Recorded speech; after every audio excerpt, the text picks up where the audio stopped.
A'udzubillahi minasyaitonir. Assalamualaikum warahmatullahi wabarakatuh. Bismillahirrahmanirrahim. Alhamdulillahi rabbil alamin. Asyhadu an la ilaha illallah wa asyhadu anna Muhammadar Rasulullah. Allahumma la ilaha illa antal awalu wal akhiru wa antal batinu was sahiru. Saudara-saudara yang saya cintai dan yang saya sayangi dimanapun berada, semoga senantiasa dalam bimbingan Allah Subhanahu wa Ta'ala, diberikan rahmat kesehatan jasmani dan rohani, rahmat ilmu, yaitu ilmu-ilmu yang bermanfaat dunia dan akhirat, serta rahmat rezeki dan rahmat dipanjangkan umur oleh Allah Subhanahu wa Ta'ala. Amin ya rabbal alamin. Saudara, jumpa lagi dengan saya Samsudin Al-Hafiz di channel Ma'rifat Tasawuf. Dan saya juga akan menanggapi salah satu komentar yang mengatakan bahwa tidak mungkin manusia bisa menfanakan dirinya. Ini sudah salah jalan. Kenapa tidak bisa? Yang tidak bisa difanakan itu adalah Allah, karena Dia kekal.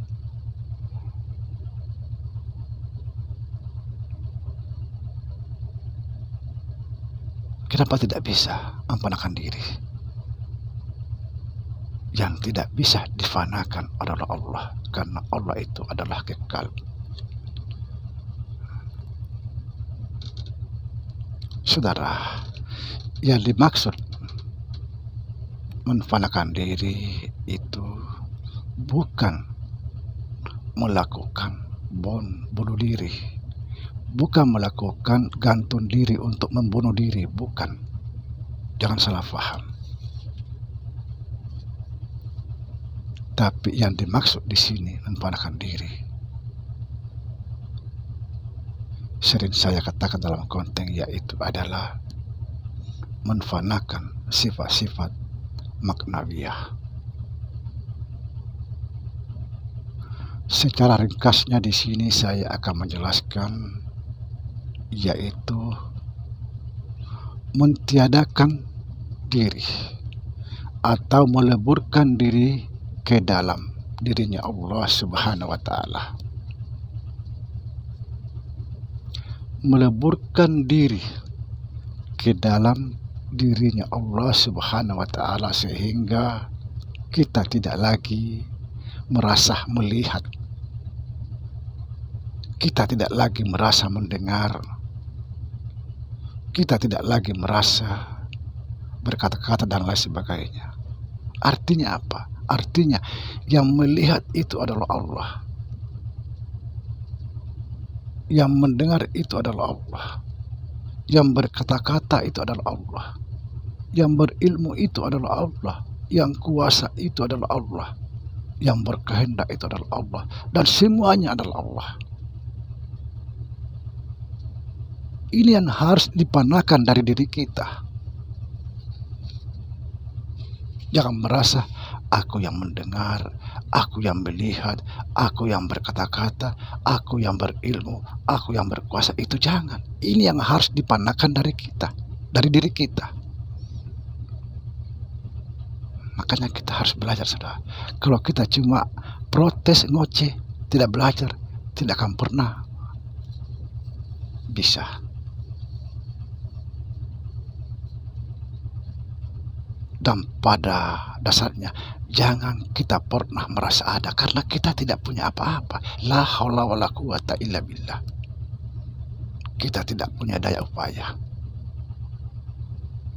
Yang mendengar itu adalah Allah, melihat itu Allah, yang berkata-kata itu Allah, berkuasa itu Allah, berkehendak itu Allah, berilmu itu Allah, hidup itu Allah. Kita tidak punya apa-apa, tidak punya kehidupan dan lain sebagainya kecuali Allah. Ini yang harus dipandangkan dari kita.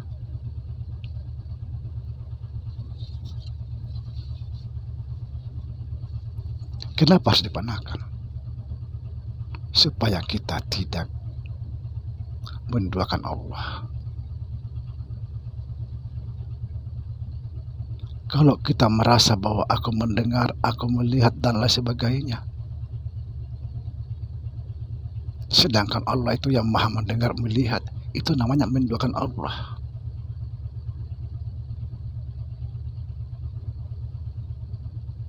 Kalau kita menduakan Allah sangat berbahaya. Itulah sebabnya kita dituntut memfanakan diri. Mutu qabla an tamutu. Matikan dirimu sebelum mati. Tujuannya apa? Tujuannya agar kita tidak menduakan Allah, tidak bermusuhan dengan Allah.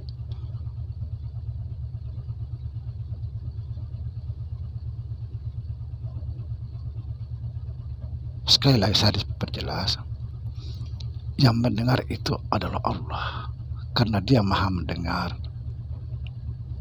Yang melihat itu adalah Allah, yang berkata-kata dan lain sebagainya adalah Allah, bukan kita. Nah, ini jangan kita akui, aku yang mendengar, aku yang ini. Nah, ini sangat berbahaya.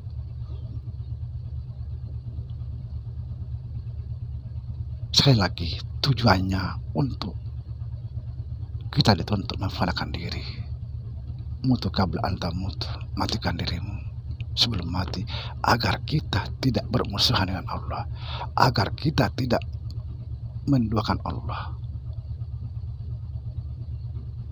Subhanallah. Kemudian di sini saya sedikit bahas tentang la ilaha illallah. La ilaha illallah, kita fahami bahwa tidak ada Tuhan selain Allah.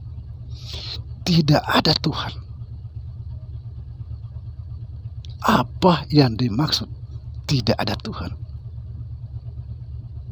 Artinya apa? Artinya kita harus tiadakan, musnahkan Tuhan-Tuhan palsu.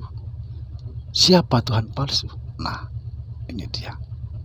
Tuhan palsu itu yang selalu merasa dirinya mendengar, melihat, berkata-kata, dan lain sebagainya. Itu adalah Tuhan palsu. Dia menduakan Tuhan. Padahal kita sudah memahami semua bahwa Allah itu maha mendengar, Allah maha melihat, maha berkata-kata, maha berkehendak, berilmu, dan lain sebagainya. Tapi kenapa kita merasa bahwa aku mendengar? Inilah disebut menduakan Tuhan. Hati-hati saudara. Makanya kita jangan protes, belajar. Karena kita juga belajar. Kita tidak mungkin kita bisa berkata-kata tanpa belajar. Ada yang bilang, cuma teori. Saudara, kita tidak bisa berteori tanpa ilmu.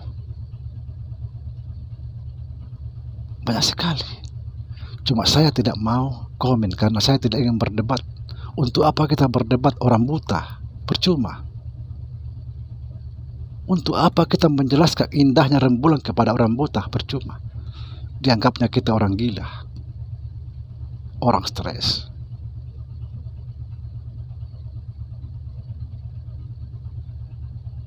Mari kita belajar saudara. Jangan kita protes, tidak tahu ilmunya.